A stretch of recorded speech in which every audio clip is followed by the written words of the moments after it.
tak kunjung menjatuhkan ikrar talak cerai sampai 6 bulan sejak Februari 2023 lalu, hingga batas waktu yang ditentukan putusan cerainya gugur. Merasa terlunta-lunta akan status pernikahannya dengan Ferry, Vena Melinda akhirnya mengajukan gugatan cerai terhadap mantan suaminya itu. Diwakilkan oleh tim kuasa hukumnya, Vena Melinda menggugat cerai balik Ferry setelah putusan talak cerai yang diajukan Ferry Irawan dibatalkan pengadilan karena Ferry tak kunjung datang guna mengucapkan ikrar talak. Hari ini kita datang atas kuasa hukumnya Vena Melinda untuk menjadi penggugat perceraian. Jadi benar kemarin itu sudah ada perkara ya yang diajukan dan sudah putus ya. Dan sudah putus kalau nggak salah perkaranya 595 itu kan. Dan setelah putus harusnya ditindaklanjuti dengan ikrar. Namun demikian ikrar tidak dijalankan. Maka menurut peraturan dari Undang-Undang Peradilan Agama pasal 70 maupun kompilasi hukum Islam 131 itu kalau selama 6 bulan putusan itu tidak dijalankan maka otomatis gugur. Dan kalau gugur, way out-nya apa? Ya seperti yang Mbak Emi bilang, diajukan lagi ke pengadilan dan sudah terdaftar.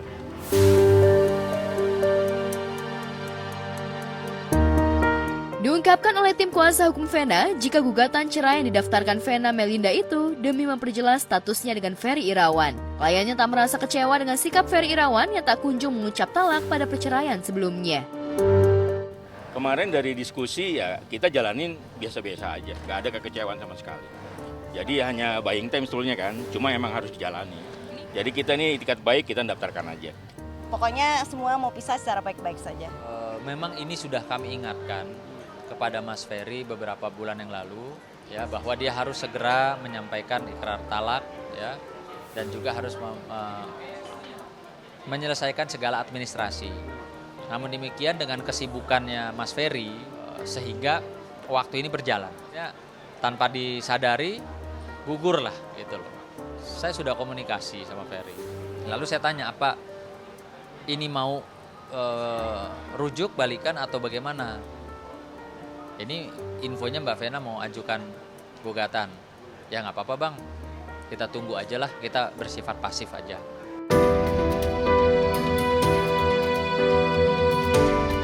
Tidak ada tuntutan apapun dari kliennya atas gugatan cerainya terhadap aktor era 90-an itu. Yang diinginkan ibunda dari Verrel Bramasta dan Atala Naufal itu hanya satu, yakni kejelasan statusnya bercerai.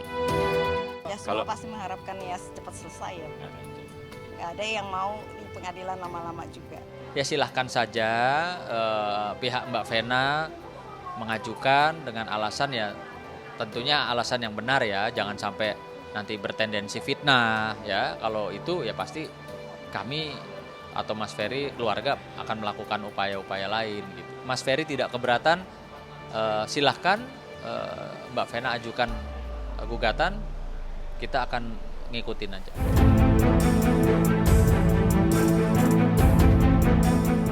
Pengacara Vena Melinda mengaku tak tahu apakah gugatan kliennya kemarin itu sudah diketahui Ferry Irawan atau tidak. Namun dia menilai nantinya Ferry pasti akan mengetahui hal ini secara langsung dari pengadilan maupun pemberitaan yang beredar. Diakui tim kuasa hukum Vena, ada kerugian yang dialami kliennya, beberapa pekerjaan terhambat lantaran ketidakjelasan statusnya itu. Untuk itu, ia berharap agar gugatannya kali ini dapat cepat selesai. Ya kurang lebih mungkin kalau secara normal seperti itu. Cuma kita nggak pernah diskusi untuk dengan adanya ini kita rugi, nggak kayak gitu juga.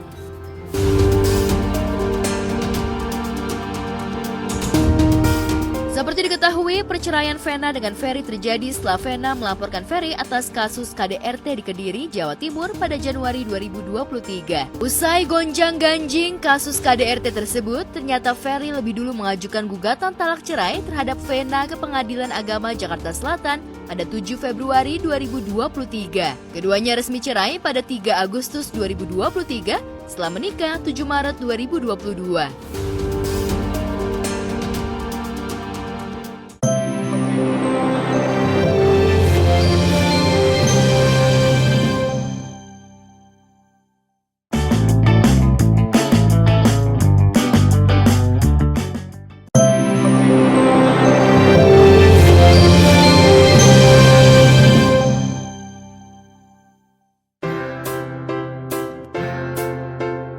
Siapa yang tak kenal dengan Rina Nose? Istri dari Josie Valaza Artson itu dikenal sebagai selebriti multitalenta. Selain mampu mengocok perut penonton, Rina juga mampu menirukan suara para pesohor tanah air alias impersonate. Tak tanggung-tanggung, hampir semua musisi top tanah air mampu ia tirukan. Mulai dari Nike Ardilla, Krisdayanti, Anggun C. Sasmi, Nadine Amiza, hingga Melly Goeslaw. Menariknya, Rina Nose ditantang impersonate nama-nama di atas dengan menyanyikan tembang anak-anak Naik Delman. Naik Delman, impersonate dari Metosas, silakan.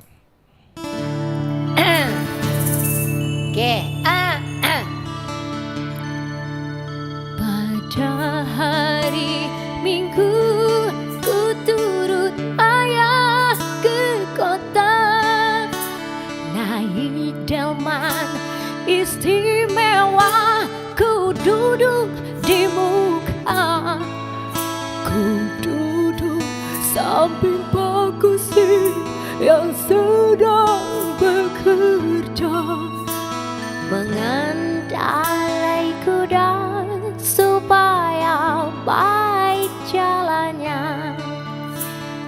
Tuk tik tak tik tuk tik tak tik tuk tik tak tik tuk, tuk tik tak tik tuk tik tak, suara sepatu kuda. Tuk tik tak tik tuk tik tak tik tuk tik tak tik tuk, tuk tik tak tik tuk tik tak, suara sepatu kuda. Gila, keren. Susah itu. Aku selalu pengen nyanyi itu sesuai dengan apa yang didengar di kalau dulu kan masih kaset tuh, masih CD gitu, selalu pengen sesuai. Jadi kayaknya tiru-tiruan suara itu udah dimulainya udah dari dulu sebetulnya, cuman belum menyadari kalau itu namanya impersonate gitu. Tanpa persiapan apapun, Rina akhirnya mampu menaklukkan tantangan tersebut dengan menirukan suara hingga gaya bernyanyinya, sekaligus meski harus dengan lagu anak-anak. Selain itu, Rina juga memiliki suara yang cukup mumpuni. Bahkan belakangan, Rina juga bergabung ke dalam salah satu band yang kerap menyuarakan keresahan. Sebenarnya sih kalau nyanyi mah udah dari kecil kan. Aku awalnya memang dari umur 6 tahun, umur 4 tahun, malah umur 3 tahun tuh emang udah suka nyanyi. Jadi kayak dunia tarik suara itu bukan dunia yang asing, cuman karena waktu itu aku sempat fokusnya di dunia komedi dan hosting, jadi akhirnya nyanyinya tuh sempat terlupakan, jadi nggak pernah dilatih lagi. Kalau dulu sempat ngeband juga di kafe, ngebandnya juga tiap hari gitu, jadi terlatih secara vokal terlatih, secara lagu-lagu juga perbendaharaan lagunya banyak gitu. Tapi setelah fokusnya ke hosting sama komedi tuh sempat lupa gitu. Terus udah nggak pernah dilatih lagi. Nah sekarang mau nggak mau karena udah gabung sama Metosa, ini harus memperbaiki lagi cara bernyanyi lagi gitu. Selain musikalitas serta impersonate, Rina dikenal sebagai komedian wanita yang cukup diperhitungkan namanya. Meski lahir dari ajang pencarian bakat yang fokus pada talenta-talenta baru di dunia komedi, namun hingga saat ini Rina mampu bertahan hingga saat ini. Lantas seperti apa Rina menjaga kualitas di tengah persaingan para komedian wanita lain yang muncul di industri hiburan tanah air yang kebetulan bersaing dengan Rina di nominasi yang sama sebagai seniman komedi wanita terfavorit dalam Anugerah Komedi Indonesia 2024 yang bakal dihelat pada 26 September mendatang di RCTI. Kalau aku tuh harus membuat diri ini tuh masuk ke, kalau bisa masuk ke semua genre deh. Komedian verbalnya juga aku harus pelajari, slapsticknya pun juga, actingnya, jadi kayak harus masuk kemana-mana aja gitu, karena supaya nggak mentok di satu tempat. Kalau udah mentok nanti takutnya kehabisan kan. Jadi aku mah belajar aja, apa misalnya sama komedian baru, misal sama komika belum pernah stand up, belajar, pengen tahu ini gimana gitu. Sama komedian senior yang biasa main slapstick, belajar gimana caranya menyampaikan kelucuan, menyampaikan cerita tanpa omongan, cuman ekspresi aja belajar, jadi masuk ke semua lini. Ya ini luar biasa, anugerah komedi yang keempat, dan ini kali ketiganya juga saya masuk nominasi, mudah-mudahan menang lagi. Sebenarnya sih nggak ngejar menang atau enggaknya, tapi kebersamaan bersama paskinya ini loh, kebersamaan dari senior-senior dan junior yang pada punya ide apa mereka tuangin bersama, justru itunya sebetulnya yang jadi inti dari acara ini tuh gitu. Jadi saya ikut senang dan ikut berterima kasih karena masih mempercayai saya untuk masuk sebagai nominasi. Di tempat terpisah, nama Lea Kiara Chel menjadi sorotan sejak dirinya berperan sebagai tokoh Alisa di sinetron Cinta Yasmin. Berperan sebagai tokoh antagonis memang menjadi hal yang baru bagi Lea. Apalagi ini menjadi kali pertama Lea didapuk memerankan tokoh antagonis di sinetron tersebut. Namun siapa sangka di balik aktingnya yang jutek, angkuh dan keras kepala, Lea merupakan sosok yang humble. Bahkan kehidupan nyatanya jauh dari kesan jahat. Bahkan suaranya pun begitu lembut ketika tim Gospot berkesempatan mengintip barang-barang yang wajib dibawa olehnya ke lokasi syuting. Ini aku mau nunjukin ke kalian what's in my bag. Oke, langsung aja kita mulai ya. Ini aku bawa 2 tas, ini tas pertama ini isinya barang-barang penting ya, yang pokok-pokok. Oke, langsung aja. Ini kalian satu-satu nih. Oke, enak aja sih, aku udah setahun lebih pakai tas ini dan nggak ada rusak sama sekali dan nggak sakit juga kalau dipakai lama-lama atau diisi banyak barang juga muat, jadi aku suka. Sama ini ada keychain. Ini aku kembaran sama my sister, aku beli di Korea. Jadi ini sangat berharga buat aku. Langsung kita mulai. Pertama ini aku ada AirPods, ini buat dengerin musik dan juga kalau misalnya mau tidur aku selalu pakai ini biar nggak terlalu berisik karena di sini kan rame ya. Jadi orang pada ngobrol, jadi susah tidur kalau misalnya nggak pakai ini. Jadi aku selalu pakai ini karena ini juga ada noise cancellation-nya, jadi enak buat tidur. Terus di sini aku bawa Digicam karena aku suka banget foto pakai Digicam karena lucu aja hasilnya, vintage gitu. Jadi aku selalu bawa ini ke lokasi syuting buat BTS juga aku pakai ini. Terus ini ada dompet, of course ini isinya ada kartu ATM dan juga KTP. Aku selalu bawa kemana-mana pasti karena aku suka beli jajan dan lain-lain. Walaupun lebih sering belinya di Gojek, tapi kadang aku juga pergi ke restoran deket-deket sini buat beli jajan atau kopi gitu. Terus di sini ada karet rambut buat ikat rambut kalau gerah. Ini ada apa namanya ya? Buat pindahin foto-foto dari kamera dari Digicam ke HP. Roll rambut dan tutup mata buat tidur. Ini buat tidur nih buat poni aku. Terus ada parfum. Ada casing HP, tapi aku lagi copot karena gak dibolehin pakai ini pas shoot. Ini ada parfum kedua. Terus ada jepit rambut, ini lucu banget, ini anggrek guys, so cute. Terus ada kipas angin kecil buat kalau lagi syuting panas-panasan. Ini enak banget, kencang banget anginnya guys. Bukan satu tas, Lea juga ternyata menyimpan banyak barang bawaan dengan banyak tas. Bahkan ada cemilan khusus yang selalu ia bawa ke lokasi syuting. Bahkan cemilan tersebut tak pernah absen, selalu mengisi tasnya. Lantas benarkah hiburan Lea di lokasi syuting adalah jajan dan selalu memesan makanan lewat ojek online? Oke, ini tas kedua, ini buat barang-barang yang gak terlalu penting. Ini pertama ada jajan. Kemarin aku habis meet and greet ke Surabaya, terus aku beli ini Surabaya. Ada namanya gini ya? Ya inilah, gue jajan. Tapi belum aku isi karena mager. Terus ada makeup. Terus bentar ya. Sama ada catokan rambut buat catok-catok. Terus udah itu doang isinya. Banget, aku setiap hari pasti pesen GoFood buat beli jajan atau ngopi. Nah kalau ngopi aku kayak butuh makanan manis juga, jadi aku selalu beli jajan. Kalau jajan aku suka pastry gitu kayak muffin atau pain au chocolat atau croissant gitu-gitu sih. Meski baru pertama kali memerankan sebagai tokoh antagonis, namun akting Lea mampu mencuri perhatian. Bahkan kabarnya ada penonton yang dibuat bete hingga marah olehnya ketika bertemu. Lantas benarkah karena aktingnya, Lea diserang warganet di sosial media? Lantas benarkah ada perubahan karakter Lea dalam cerita Cinta Yasmin? Lantas benarkah perubahan ini membuat Lea sedikit lega? Syutingnya hari ini seru sih, lumayan. Tadi siang agak lumayan panas-panasan. Terus aku excited hari ini karena plot ceritanya mau ada plot cerita baru nih. Jadi aku excited dan sangat menunggu gimana ya kira-kira reaksi netizen lihat ini gitu. Tapi seru sih hari ini overall. Kalau aku rate 8/10 lah. Kayaknya bakal sedeng deh. Kayaknya ini yang mereka nanti-nanti gitu. Ini awal mula perubahan Alisa gitu. Kayaknya. Sebenarnya berpengaruh kayak jadinya di comment section aku banyak yang kayak cantikan ini gitu. Terus kayak nggak suka lihat muka dia kayak jadinya bete, bawaannya bad mood gitu kan.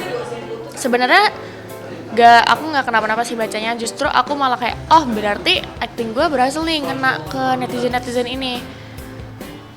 Tapi ya kadang aku mikir aja sih kenapa kayak mereka nggak bisa bedain acting sama real life gitu. Tapi ya udah nggak apa-apa.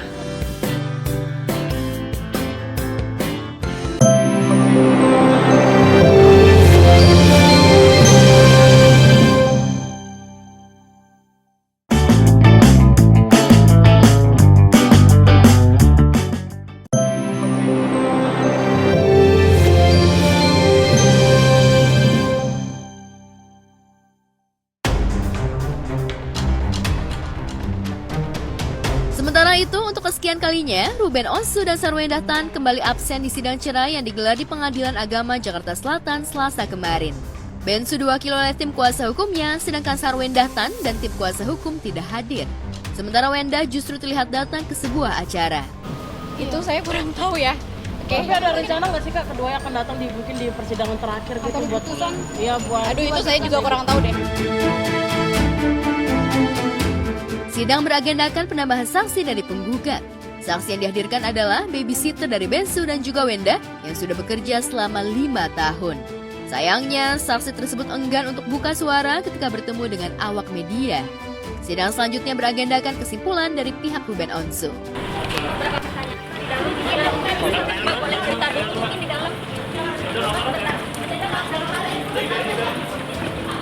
Jadi sidang hari ini itu agendanya saksi dari pihak penggugat. Kami menghadirkan karyawan dari pihak penggugat dan tergugat. Itu babysitternya dari anak-anaknya penggugat dan tergugat. Babysitternya udah 5 tahun bekerja dengan pihak penggugat dan tergugat. Masih. Di tengah proses cerainya itu, netizen justru masih menyoroti wajah Wenda usai menjalani oplas di Korea sebulan lalu. Selain itu, netizen juga menyoroti cara makan Wenda di setiap konten makan yang diposting di channel video berbaginya. Netizen fokus pada aksi makan Sarwenda Tan yang dinilai kesulitan membuka mulutnya hingga menampilkan ekspresi wajah seolah kesakitan saat membuka mulutnya hingga mengerutkan kening saat makan.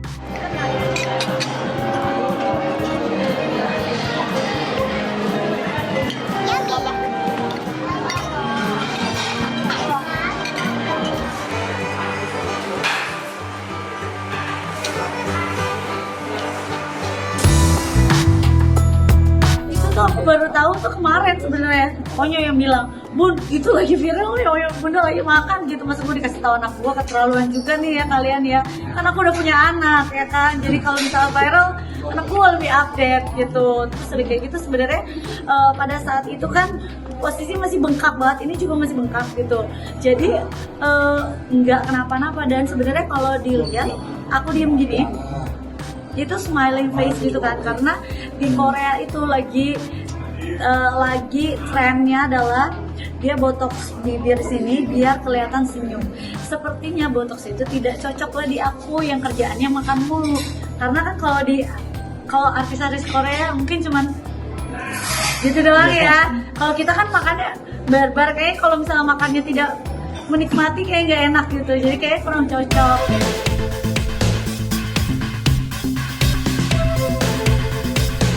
Wenda oplas sementara Bensu tampil dengan rambut barunya. Benarkah keduanya sedang adu tampil sempurna di hadapan publik jelang sandang status janda dan duda?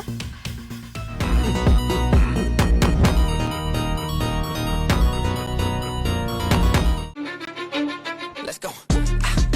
Welcome to the main event. Applying pressure, but I promise I ain't making.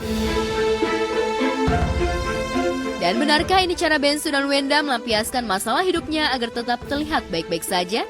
Meskipun pada faktanya kehidupan mereka tengah tak baik-baik saja. Buktinya, Bensu membeli kirim bunga daripada ikut hadir merayakan ultah ibu dari anak-anaknya itu beberapa waktu lalu.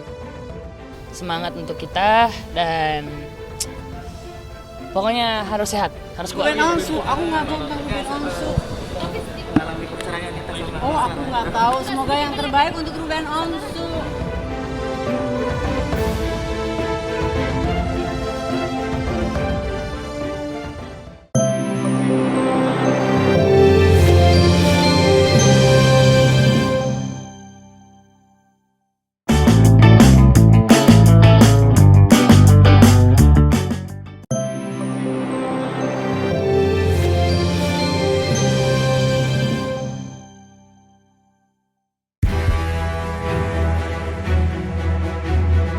Tentu saja, selain ada perubahan hingga membuat penasaran para penonton, keluarga Baskara khususnya Ajeng masih berkutat untuk menutupi tabir perselingkuhannya dengan Prasetya, orang kepercayaannya.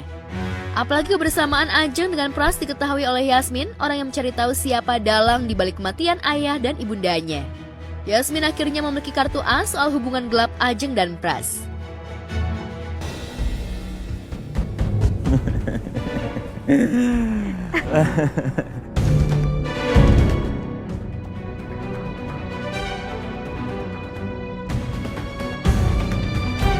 Ternyata benar, kalau Bu Ajeng dan Pak Pras selingkuh. Ya Allah, aku bener-bener gak nyangka.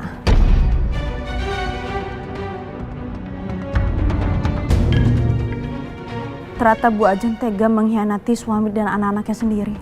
Aku bisa jadiin video ini sebagai peganganku. Pertama-tama aku harus kasih tahu Dr. Romeo. Aku harus kasih buktinya.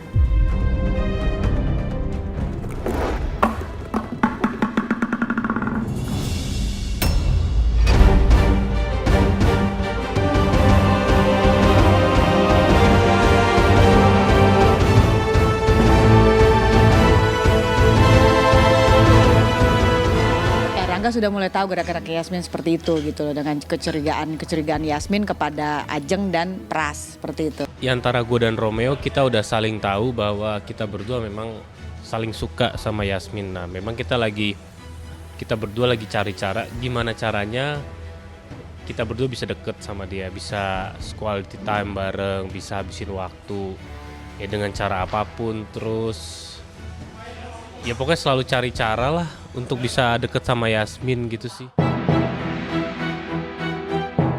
Di tengah kondisi pelik itu, Yasmin justru terkejut melihat Baskara, orang tua Rangga dan Alisa tiba-tiba berada di pemakaman ibu dan ayahnya. Karena tak ingin identitas ibunda dan ayahnya diketahui Baskara, Yasmin dengan spontan berbohong kepada Baskara. Bahkan Yasmin dibuat bingung ketika Baskara tampak seperti orang yang begitu terpukul dengan kematian Yoga.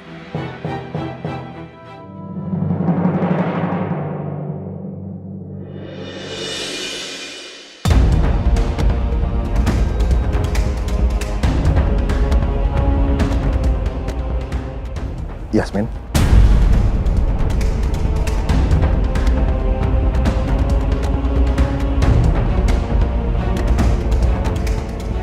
Kok kamu di sini? Kamu ziarah ke makam siapa?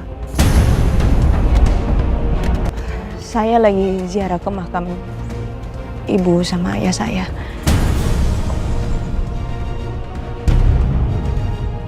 Gawat nih, bahaya kalau sampai Pak Bas sampai ngeliat nama asli orang tuaku. Soalnya Pak Bas juga termasuk petinggi Cakradinata.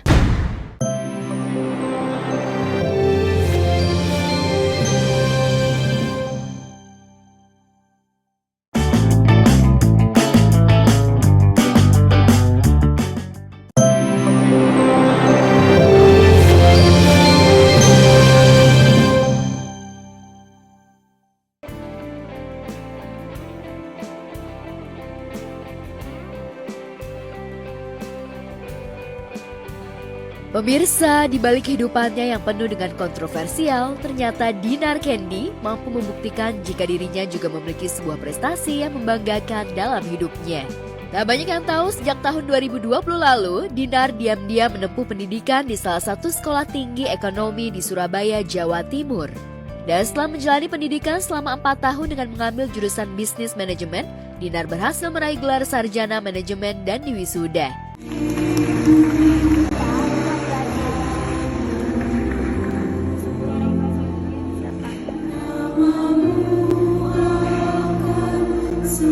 Jadi penantian selama 4 tahun, akhirnya aku wisuda juga. Jadi aku tuh kuliah tuh dari 2020 akhir.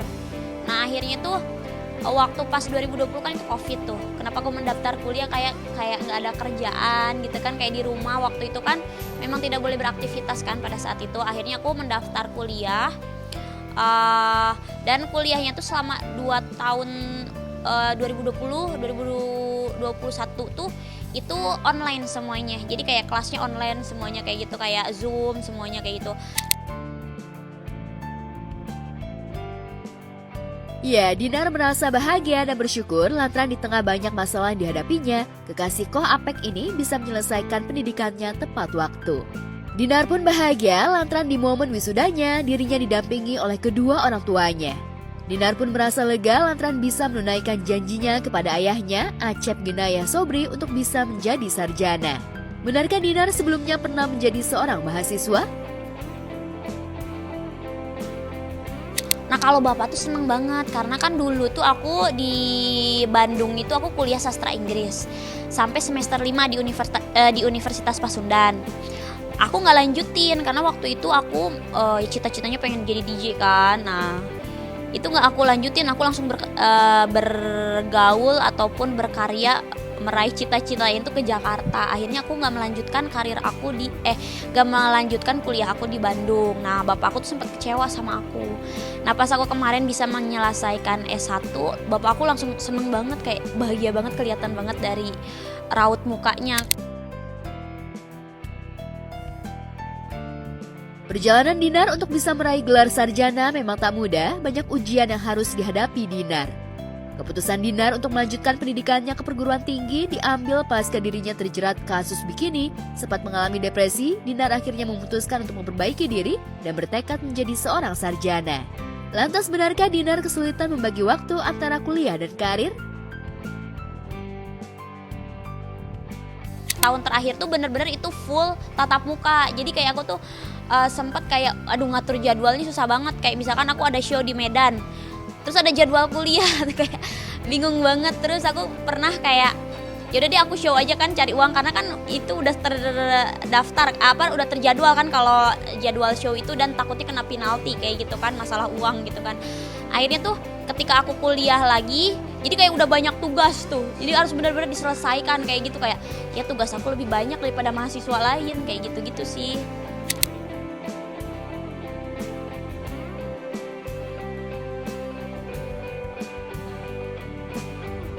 Sama halnya dengan Dinar, Lesti Kejora juga belum lama ini berhasil lulus dan meraih gelar sarjana ilmu komunikasi di salah satu universitas di Jakarta.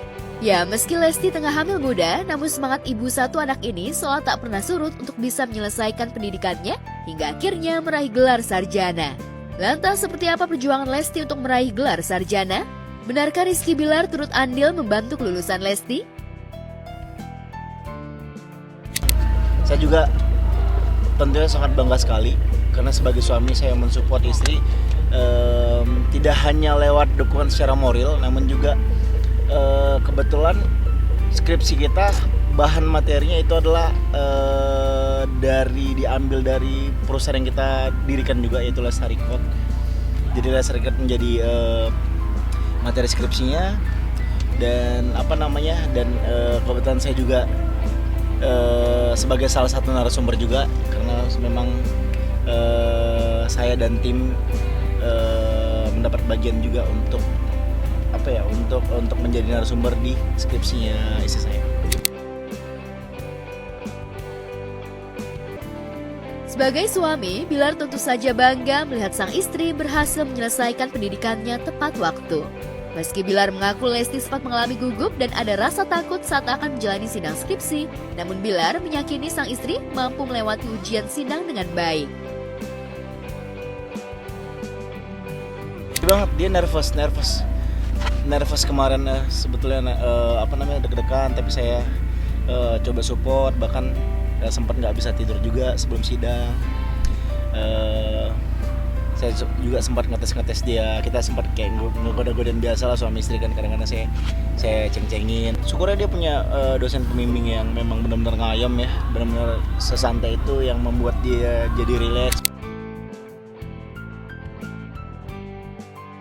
Sementara tak mau kalah dengan sang bunda, Muhammad Levian Al-Fatih Bilar atau yang kerap disapa Abang L, rupanya juga ingin membuktikan kebolehannya dalam berbahasa Inggris.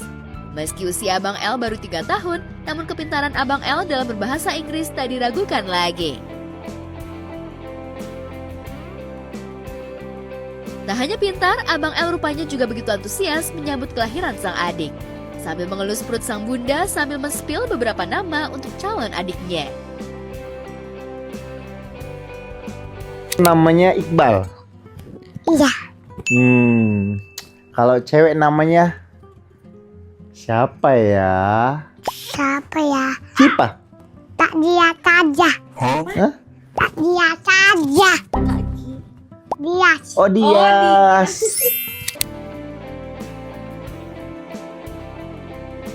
Selain Abang L, rupanya juga begitu perhatian dengan sang bunda. Abang L seolah menjadi garda terdepan untuk membantu sang bunda. Lihat saja bagaimana Abang L langsung gercep meminta Papa Bilar untuk membuat jus lantaran sang bunda tengah ngidam ingin minum jus.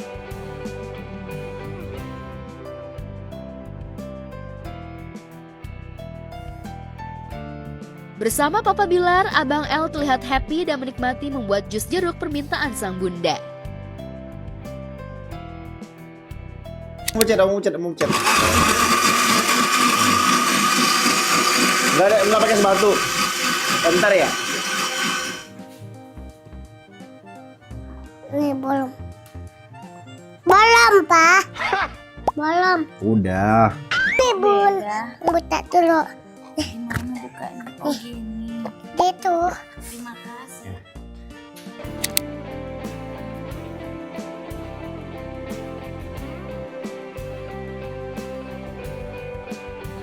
Jika Leslar tengah menanti kelahiran anak kedua, Aldi Taher justru tengah berbahagia lantaran pada Senin lalu Aldi kembali dianugerahi anak keempat. Ya, sang istri Salsabili melahirkan seorang putri yang berjenis kelamin perempuan secara sesar dan diberi nama Sheikha Zalina Brina Taher di salah satu rumah sakit di Jakarta. Dalam akun Instagramnya, Aldi memposting foto sambil menggendong anak keempatnya dengan caption, "Alhamdulillah telah lahir putri kami tercinta, Sheikha Zalina Brina Taher, tanggal 2 September 2024, jam 12.38 waktu Indonesia Barat. Setelah 3 kali perjuangan induksi, tadinya Bunda @salsabili 06 mau lahiran normal, ternyata qadarullah diharuskan operasi sesar." Lantas apa arti nama dari putrinya itu? Nah, karena kemarin baru lahir, kemarin aku juga pas lahiran itu kan baru kelar nyanyi juga. Jadi datanya ada sama bundanya itu. Nama dari bundanya tuh, ya cuman ngasih beberapa pilihan, cuman dia bilang tuh boleh tuh Bun yang Sheikha depannya, terus di belakangnya bunda nambahin. Artinya ntar tanya aja langsung deh kalau ketemu sama bundanya. Ya, perjuangan sang istri untuk melahirkan putrinya kali ini memang tak mudah. Salsabili yang sejak awal ingin melahirkan secara normal. Namun apa daya, setelah 3 kali diinduksi, Salsabili hanya mengalami pembukaan 3. Dan demi pertimbangan keselamatan nyawa dan anaknya, Aldi memilih agar sang istri segera dioperasi sesar. Udah diinduksi 3 kali, tadinya mau normal lahirannya seperti anak yang sebelumnya kan, seperti Salju Alusya. Cuman pas diinduksi nggak ada pembukaan 1-2, pembukaan 1 cuman keduanya, ketiga dia nggak lanjut pembukaan berikutnya. Akhirnya konsultasi ke dokter di Primaya Evasari kan, kata dokter ya sesar gitu. Akhirnya ngobrol sama istri dan akhirnya tindakan sesar.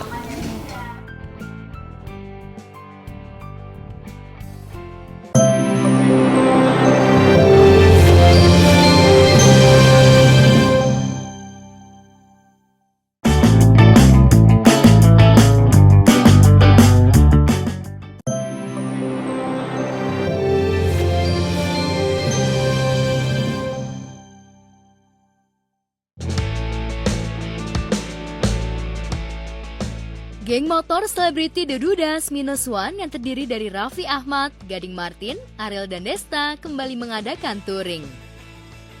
Jika sebelumnya Desta, Raffi dan Gading mengawal Ariel pulang ke kampung halamannya, kali ini The Dudas Minus One touring di sekitaran Jawa Tengah. Salah satu kota pemberhentian The Dudas Minus One adalah Solo yang juga kampung halaman Desta. Mereka bersama-sama mampir ke rumah almarhum kakek Desta, Ko Ping Hu, yang merupakan salah seorang penulis karya fiksi legendaris. Di Solo, Ariel, Raffi, dan Gading bertemu keluarga besar Desta, termasuk melihat koleksi buku milik kakek Desta yang masih tersimpan rapi.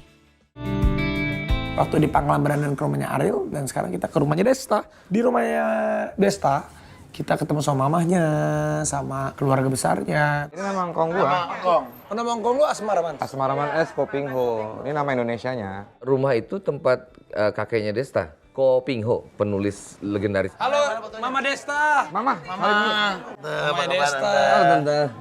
Asik ya, Mama Desta. Gue baru pertama kali ketemu nyokapnya Desta. Kalau Raffi kan udah berapa kali ketemu kayaknya gitu. Jadi lu ceritain dulu dong, kalau kakek lu tuh penulis. Jadi memang engkong Koping gua Ho, adalah, Koping nih, Ho. ini bukunya nih, kalau salah mau tahu satunya. nih. Ini karangan engkong nih. Legend banget ini. Ini kisah sepasang Raja Wali. Sangat luar biasa sekali, ramah sekali, dan akhirnya juga kita menyaksikan sendiri. Ini dia, legenda Koping Ho. Wah. Masih ada buku-buku engkong. Karena dulu kita punya percetakan rumah. Jalan dikit ke sana tuh ada percetakan besar, kita selalu mencetak buku-buku engkong. Tapi ya karena sekarang peminatnya, buku-buku silat itu mungkin sudah berkurang ya, karena sudah tergerus dengan modernisasi ya, dengan digital segala macem. Nah itu dia nggak catch up dengan digitalnya ya. Mungkin susah ya, karena sekarang juga banyak pembajakan yang dilakukan melalui digital. Jadi ya akhirnya keluarga gue sudahlah. Desta, Raffi, Gading, dan Ariel tampak menikmati serta menguak cerita masa kecil Desta selama di Solo. Desta juga menunjukkan detail-detail ruangan di rumahnya yang menjadi sudut memori. Dulu gue kalau nginep sini seringnya di kamar sini atau di kamar sini. Lu waktu kecil di sini berarti ya? Waktu kecil tuh enggak, gue lahir doang. Cuman di sini tuh dulu gue kayak misalnya La Cincia, terus habis itu ada kawinan saudara. Ini terjadi waktu agresi militer Belanda 2. Tapi bagus, jadi estetik bro. Keren lu. Raffi Ahmad. Raffi Ahmad. Cuma gue gak tau. Maaf ya. Maaf ya. Nggak apa-apa. Jadi memang rumah itu adalah tempat ngumpul keluarga besar. Dan Desa menceritakan tentang masa kecilnya, gimana dia tumbuh kembang di sana. Mirip banget sama anak ini. Sama si itu siapa yang Miska. Miska mirip banget. Iya emang, banyak yang bilang mirip Miska. Mah, udah tau belum Desa kesini ada rencana? Apa tuh? Yang lu mau bilang mau nikah lagi, nggak apa-apa, ngomong aja sekarang. Gue nggak ngomong gitu. Jadi, mau izin. Ini kita ngantri kata mau izin. Nggak ngomong gitu. Jangan mau lu, izin. kita semua kaget. Gak usah gue juga kaget. Kapan gue punya rencana gitu? Baru The Dudas yang main ke rumah lu di sini ya? Belum pernah ada lagi. Belum ada ya? Vincent 30 tahun bersama gue aja belum pernah kesini. Belum mampir sini. Bener-bener Vincent. Sama kalian karena ini demi kepentingan konten kan.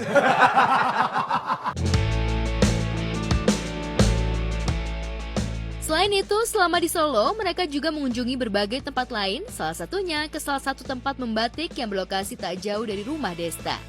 Ariel, Gading, Desta juga berkesempatan belajar membatik dengan canting. Di Kampung Batik ya, Kampung Batik itu di Laweyan. Nah, kita semua berempat nggak ada yang pernah ngebatik.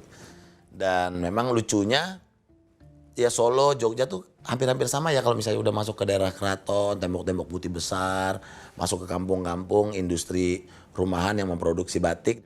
Di kampung ini yang banyak sentra-sentra batik itu. Katanya sih ya. Gue sih nggak pernah, jujur ya selama gue di Solo belum pernah kesini. Kita diberikan semacam karikatur wajah-wajah kita dan kita coba tanda tangan dengan teknik membatik. Jadi kita pakai canting, kita isi lilin atau malam. Terus kita coba, susah sekali ternyata ya, harus butuh teknik khusus gitu. Itu emang konsep ya, Ril? Iya. Tuh. Netes lagi kan, netes mulu. Namanya polkadot. Ini kenang-kenangan. Akhirnya kita diajarin sedikit lah untuk membuat tanda tangan dan membuat corak batik sendiri.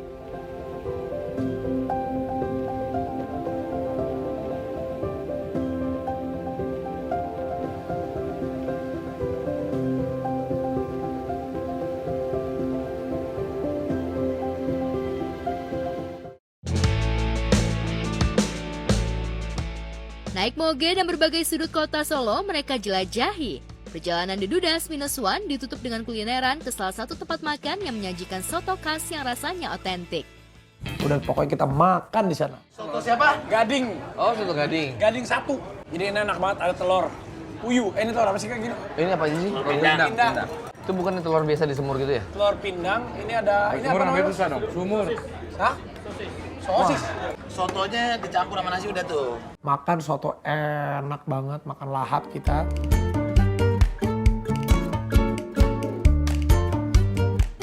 Gue paling seneng kan makan soto pakai jeruk nipis tuh, jeruk, aduh enak banget. Habis itu dorok dok, ada dorok dok juga. Yang gue cobain yang baru di situ tuh itu es beras kencur yang gue cobain karena belum pernah gue nyobain es beras kencur, biasanya beras kencurnya doang.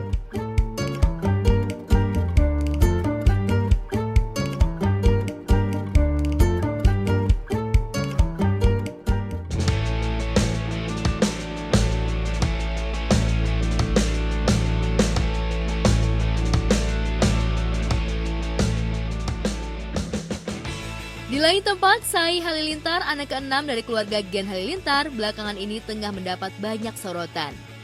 Sai yang biasanya dikenal sebagai konten kreator dan YouTuber, ini berhasil mencuri perhatian dengan prestasi di dunia olahraga. Menjadi atlet golf, Sai Halilintar berhasil lolos kualifikasi PON 2024. Melalui Instagram, Gen Halilintar mengunggah video perjalanan Sai dan diceritakan pula perjuangan Sai dalam menjalani berbagai tes dan seleksi ketat. Hingga akhirnya Sai menjadi wakil dari Provinsi Banten untuk PON 2024 di Aceh nanti.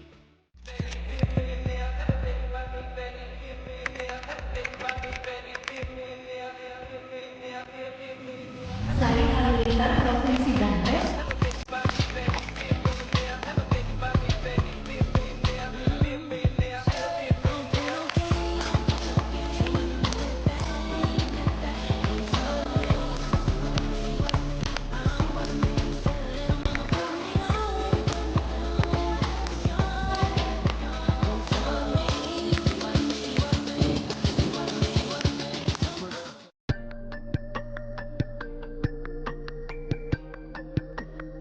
Ya, di PON 2024 nanti bukan hanya Sai, Aisyah Hakim, anak presenter Irfan Hakim juga bakal bertanding di cabang olahraga yang berbeda yakni berkuda.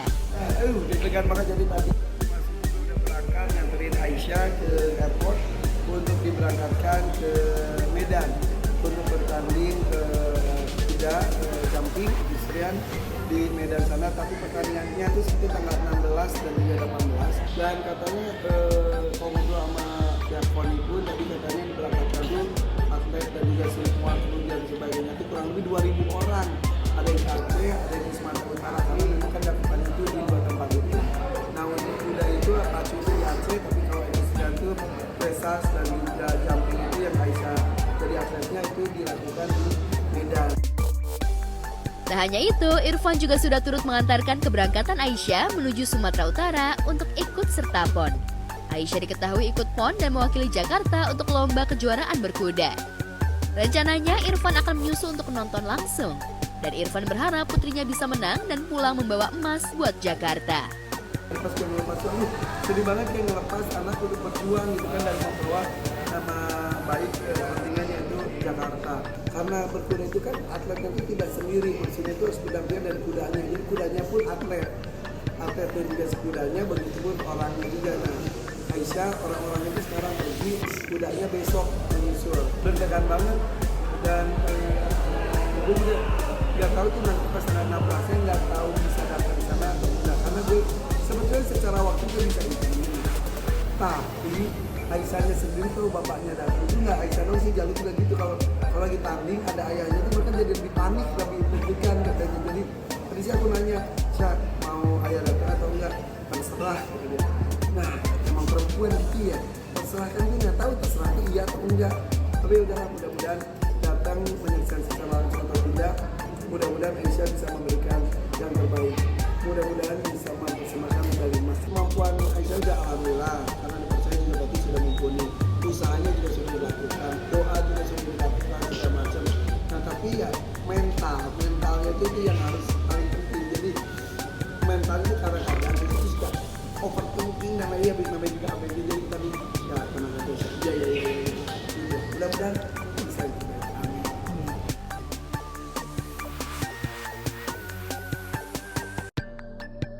Sementara sang adik Sai meraih prestasi dan akan bertanding di PON 2024. Atta Halilintar justru masih berkecamuk dengan berita fitnah soal dirinya disebut menikah siri dengan YouTuber Ria Ricis. Atta jelas geram dengan pemberitaan yang mengarah ke fitnah tersebut. Saat ditemui awak media, Atta mengurai fitnah kali ini sudah sangat kelewat batas. Lantaran hal itu, Atta pun menempuh jalur hukum dan melaporkan penyebar berita tersebut. Ya, semoga jadi penghapusan dosa. Amin. Akan menempuh jalur hukum nggak, Pak? Insya Allah, ya udah direncanakan semuanya, sudah diproses juga beberapa. Cuma kan emang akunnya banyak, jadi kita lagi ditelkan dulu dan kita sudah komunikasi juga sama dia. Sebenarnya dari kemarin, cuma kan akunnya banyak, jadi akun-akun yang menyusul juga begitu. Gak apa-apa lah, semoga jadi penghapusan dosa, apalagi kan kita manusia banyak salah dan silap. Pasti banyak, semoga ini menjadi dosa.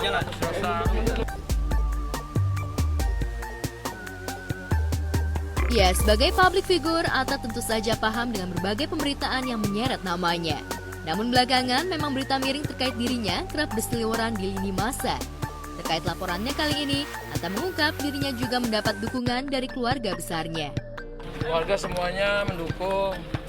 Ya sebenarnya kalau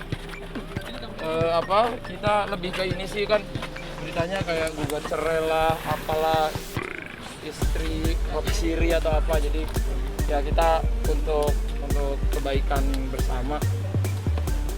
Ya semoga dilancarkan gitu. Kan hidup ini semua orang punya ujiannya masing-masing, ada maksud Tuhan.